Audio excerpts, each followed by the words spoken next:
Hi there, my name's Rich Severson, and I want to introduce you to Hexatonic Scales.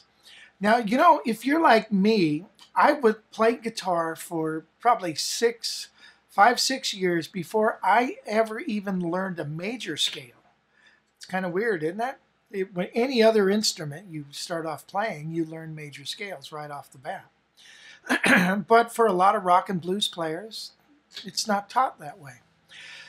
Now, when I first was introduced to major scales, I thought, man, when am I ever going to use that? It sounds so hokey. La, la, la, la, la. Sounds like, opera or something. But then guys showed me how to use it within different frameworks as a soloing tool over different chords. But one of the problems with the major scale is a lot of times it sounds like a major scale. So hexatonic scales simply mean a 6-note scale. Now, there are several types, and if you go on the internet and look them up, I mean, there's a bunch of them, okay? I like to think of a hexatonic scale in two ways. Either adding a 1 note to a pentatonic scale or subtracting 1 note from a 7-note scale.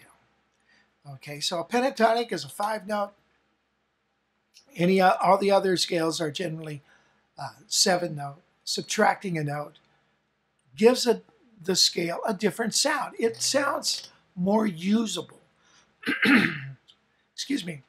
Let me show you what I mean. Here is first a pentatonic scale. Now I'm going to use the minor pentatonic. And generally everybody knows that. If I add a note, I'm going to add the note between these two, between the C and the D. In this case, I'm in the key of G. So I have a C sharp.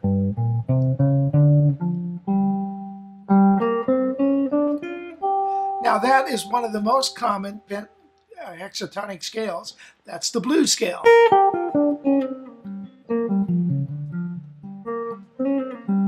Right? Okay. Now, I could, if I wanted to, add another note somewhere else. In other words, maybe I could go like this. And instead of this note here, add one in front of it.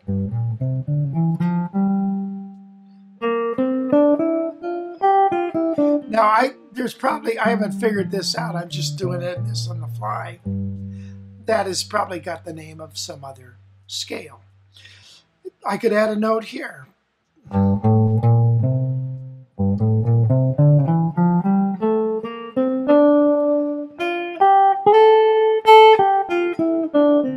Hear it?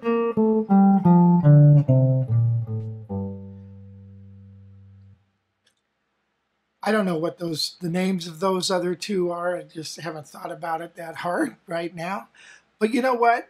You could name it if you wanted to. And this is kind of the beauty of the hexatonic scale.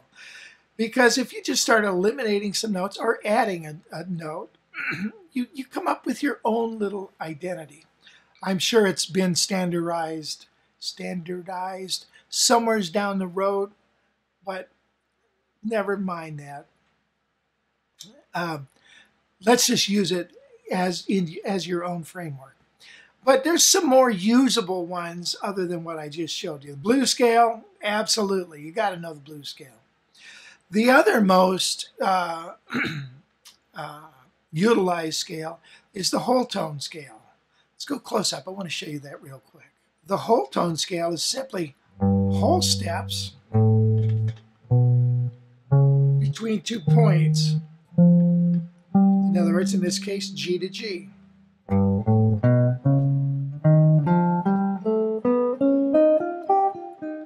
Which is, it sounds like magic in a movie, huh? So there is our whole tone scale. Now, again, that's one of the most common. But our goal here really isn't to work on the whole tone scale or the blues scale, but talk about creating your own little scale out of it, and how I like to think about these scales. Let's take a look at the first example. The first example is a G scale. Now, generally a G scale can be played over a G chord. Now, if I play it over a G major chord like this, it's not going to sound very good.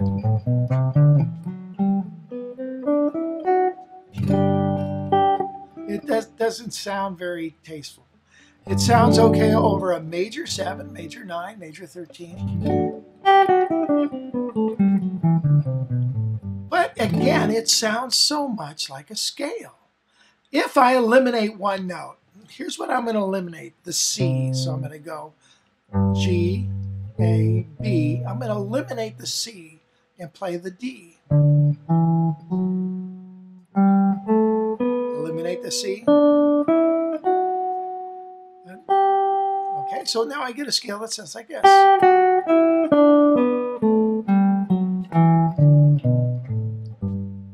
Oh, that sounds kind of more musical.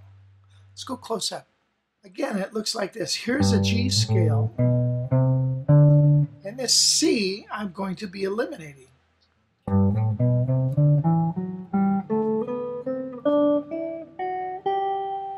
Now, when I eliminate the C, it sounds like.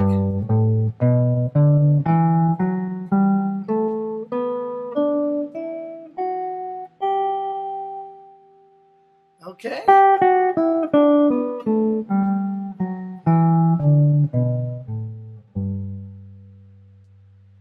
Okay, now there really isn't a good name for that scale, but I like to call it a major hexatonic scale with do, re, mi after the name.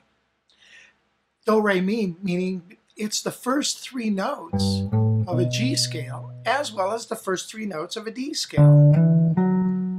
So if I think of it that way, it's a do, re, mi scale. Do, re, mi, do, re, mi, do, re, mi. Get the idea?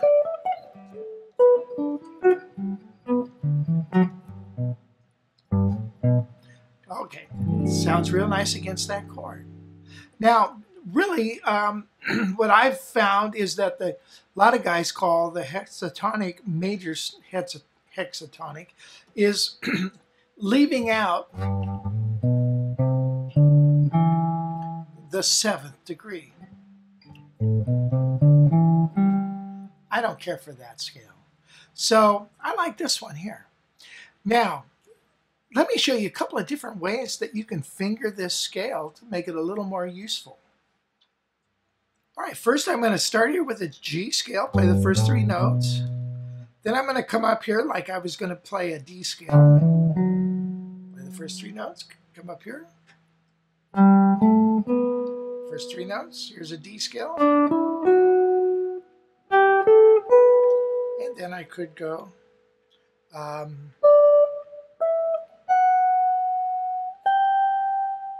so if I wanted to play it as triplets in the example, it'd be like this.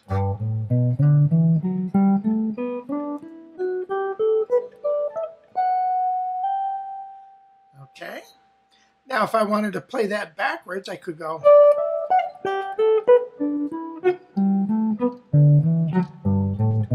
So over this, it would sound.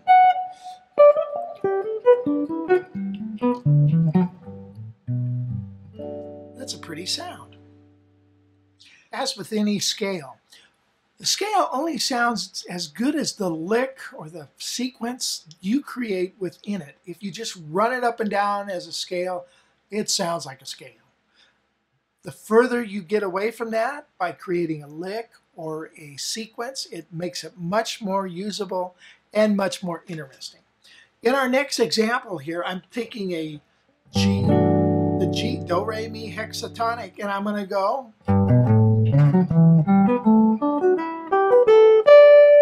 And that's much nicer sound, isn't it?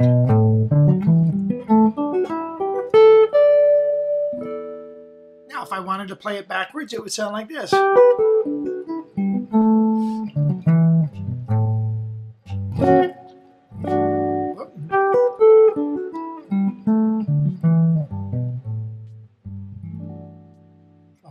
So now I've created a sequence that I can use. And believe it or not, the more sequences you create, the more ease you have within that scale to do it on the fly when doing improvisation.